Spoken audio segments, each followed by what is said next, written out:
National sports day సందర్భంగా గుంటూరు నాగార్జున యూనివర్సిటీలో అట్టహాసంగా ప్రారంభమైన జోనల్ స్థాయి క్రీడా పోటీలు.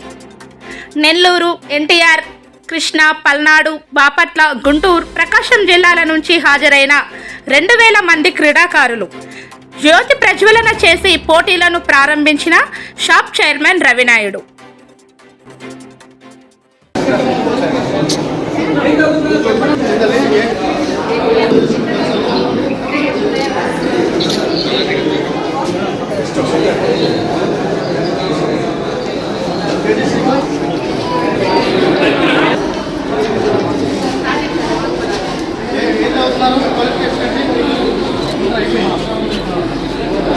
వీడియో సార్ మీరు అడ్డు వస్తే ఎలా సార్?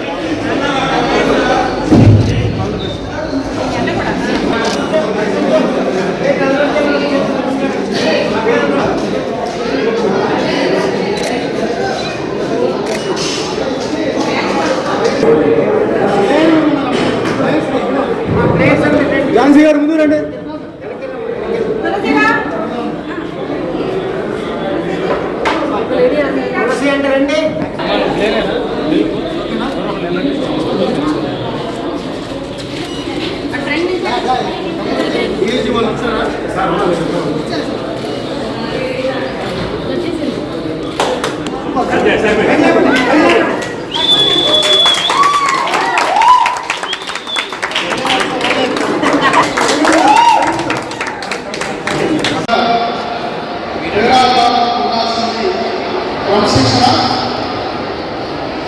అందరూ కూడా ఈరోజు దాదాపు నెల్లూరు, ప్రకాశం, గుంటూరు, విజయవాడ జిల్లాల నుంచి ఈరోజు క్రీడాకారులందరూ కూడా రావడం జరిగింది. గతంలో ఎప్పుడూ లేని విధంగా నేషనల్ స్పోర్ట్స్ డే అంటే మామూలుగా జిల్లాలో కొంతమంది క్రీడాకారులు తీసుకొని ఒక ర్యాలీ నిర్వహించేసి ఒకరిని ఒకరిలో గుర్తింపు చేసి గౌరవం చేసి పంపించే కార్యక్రమాన్ని గతంలో జరుగుతుంది. దానికి భిన్నంగా జరగాలి. ప్రతి జిల్లాలో క్రీడాకారులను గుర్తించాలి, గౌరవించాలి, యాక్టివిటీస్ నిర్వహించాలని ఈ సంవత్సరం ధ్యాన్ చంద్ర గారి ఏదైతే స్మరించుకుంటూ మనం నేషనల్ స్పోర్ట్స్ డే ఆగస్టు 29న నిర్వహిస్తున్నామో దానికి జిల్లా లెవెల్లో, జోనల్ లెవెల్లో, స్టేట్ లెవెల్లో కాంపిటీషన్స్ పెట్టి తద్వారా వచ్చిన ఎవరైతే క్రీడాకారులు వినోదాలు వాళ్ళకి మనీ కూడా ఇవ్వాలనే ఉద్దేశంలో ఎవరైతే పిల్లలు ఉన్నారో వాళ్ళకి ఇచ్చి గౌరవించాలి. ఎవరైతే టాలెంట్ ఉందో వాళ్ళందరినీ కూడా రికగ్నైజ్ చేయాలనే ఉద్దేశంతో అది కూడా 20 సంవత్సరాల లోపల ఉండే వాళ్ళని మాత్రమే ఈ యాక్టివిటీస్లో పార్టిసిపేషన్ చేయాలని ఒక నిర్ణయం తీసుకోవడం. దాని అనుగుణంగా కూడా ఈరోజు డిస్ట్రిక్ట్ లెవెల్, ఇప్పుడు జోనల్ లెవెల్లో జరుగుతుంది. ఈరోజు నాగార్జున వేదికగా ఈరోజు జోన్ 3కి సంబంధించి ఈ యాక్టివిటీ ఇక్కడ ప్రమాణంగా నిర్వహిస్తున్నారు. ఎవరైతే నిర్వాహకులు ఉన్నారో డిఎస్సీ వాళ్ళకి, కోచెస్కి, రెఫరీస్కి, అదేవిధంగా యూనివర్సిటీ యాజమాన్యానికి సహకరిస్తున్న ఎవరైతే డిప్యూటీ స్టూడెంట్స్ కావచ్చు వీళ్ళందరికీ హృదయపూర్వక అభినందనలు, కృతజ్ఞతలు కూడా తెలియజేస్తున్నాం. దాంతోపాటు ఎవరైతే జోనల్ లెవెల్కు, డిస్ట్రిక్ట్ లెవెల్ నుంచి జోనల్ లెవెల్కి వచ్చారో ప్రతి క్రీడాకారులకు హృదయపూర్వక అభినందనలు తెలియజేస్తున్నాం. మీరందరూ కూడా ఎందుకంటే ఈరోజు ఇలాంటి యాక్టివిటీ ఎందుకు పెట్టుకోవాలంటే గతంలో మీరు చూసారు క్రీడలు అంటే ఏదో జరుగుతుంది, ఏది జరుగుతుందో కూడా తెలిసే పరిస్థితి లేదు. రాష్ట్ర ప్రభుత్వం ఏ నిర్ణయం తీసుకుంది, ఎవరిని గుర్తిస్తారు, ఎవరిని గౌరవిస్తారు, వాళ్ళకి ప్రభుత్వం సపోర్ట్ ఉందా లేదా అనుమానం కూడా చాలా మంది క్రీడాకారులు ఉండేది. దానన్నింటినీ కూడా తొలగించాలనే ఉద్దేశంతో ప్రతి క్రీడాకారుని గౌరవిస్తాం, గుర్తిస్తాం, తద్వారా మిమ్మల్ని ప్రోత్సహిస్తామని చెప్పి ఒక ఆలోచనలో మీరు పంచుకోవాలని ఈ కార్యక్రమానికి శ్రీకారం చుట్టడం జరిగింది. మీరు చాలామంది, కొంతమంది ఇంటర్మీడియట్ ఉన్నారు, కొంతమంది డిగ్రీ ఉన్నారు, ముందు స్కూల్ లెవెల్ నుంచి వచ్చారు. గతంలో ఇంతకుముందు స్పోర్ట్స్ డే అంటే ఎవరికి తెలిసేది కాదు. స్పోర్ట్స్ డే అంటే ఎవరికైనా తెలిసేదా? ఏదో జరుగుతుంటే జరుగుతుంది. అలా కాకుండా మనకంటూ క్రీడాకారులకి నేషనల్ స్పోర్ట్స్ డే మన రాష్ట్ర వ్యాప్తంగా ఒక చర్చ జరగాలి. క్రీడా రంగాన్ని కూడా ఒక ప్రముఖ రంగంగా ఈ రాష్ట్ర ప్రభుత్వం గుర్తించింది. అన్ని కనుగొని చూస్తున్నారు. టూరిజం డే చేసుకుంటారు, లేకపోతే ఉగాది ఉత్సవాలు చేసుకుంటారు, మనకు ఇంకొక దానికి జనవరి 1 అని చెప్తారు. కానీ స్పోర్ట్స్ మెన్ కూడా ఒక స్పోర్ట్స్ డే ఉంది. ఆ రోజు ప్రతి క్రీడాకారులు ఆనందంగా గడపాలి, గౌరవించబడాలి, గుర్తించబడాలని చెప్పి ఈ కార్యక్రమం తీసుకోవడం జరిగింది. దీనికి చాలా ఖర్చు కూడా అవుతుంది. రాజీవ్ గాంధీ ప్రభుత్వం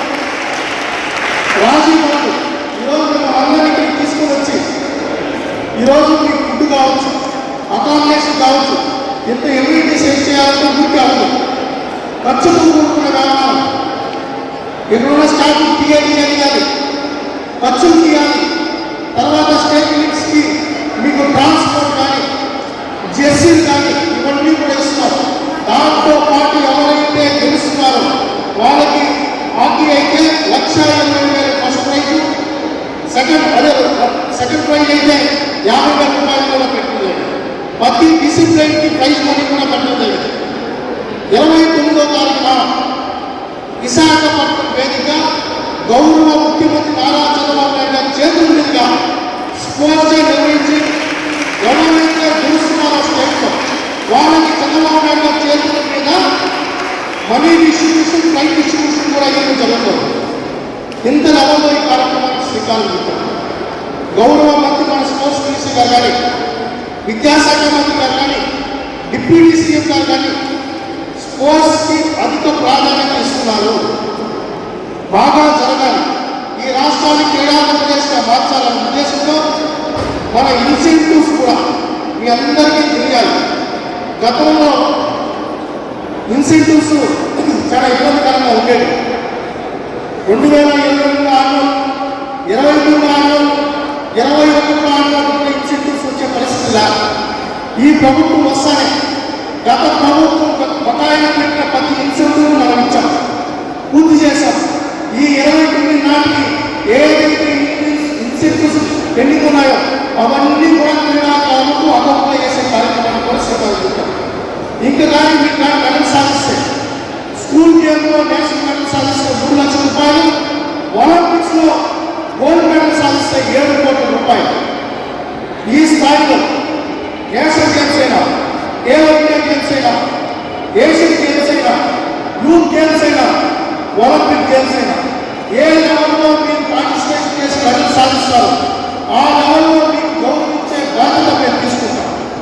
గౌరవ ముఖ్యమంత్రి నారా చంద్రబాబు నాయుడు ది బెస్ట్గా ఇన్సెంటివ్స్ ఇవ్వాలని చెప్పి ఒలింపిక్స్లో గోల్డ్ మెడల్ సాధిస్తే మన బిడ్డలకి 7 కోట్ల రూపాయలు గోల్డ్ మెడల్, బ్రాంజ్ సిల్వర్కి 5 కోట్ల రూపాయలు, 3 కోట్ల రూపాయలు కూడా ప్రకటించింది.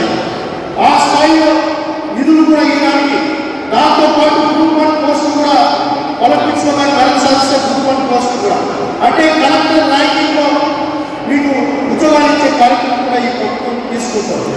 దీంతో పాటు మన పాలసీలో 3% రిజర్వేషన్, 3% రిజర్వేషన్ స్పోర్ట్స్ మెన్ కానీ మెడల్ సాధిస్తే, మీరు కానీ మెడల్ సాధిస్తే వితౌట్ ఎగ్జామ్ ఏ నోటిఫికేషన్ ఇచ్చినా ప్రభుత్వం ఆ నోటిఫికేషన్లో 103 ఉద్యోగాలు స్పోర్ట్స్ మెన్కి కేటాయించడం జరిగింది.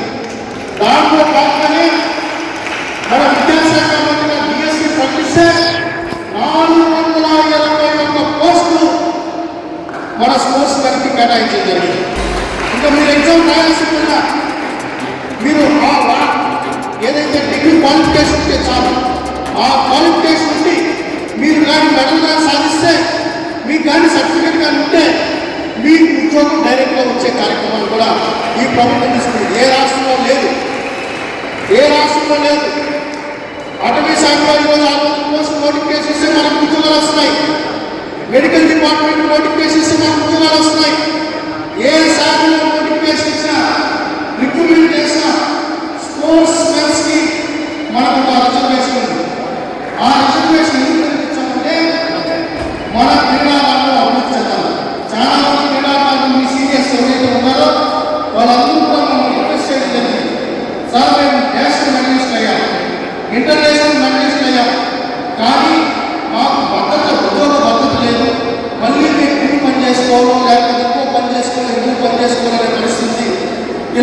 తల్లిదండ్రులు క్రీడాకారులను ప్రోత్సహించి క్రీడారంగం వైపు విద్యార్థులను పంపిణని చెప్తే ఆ విషయాన్ని ముఖ్యమంత్రి గారి దృష్టికి తీసుకెళ్తారు.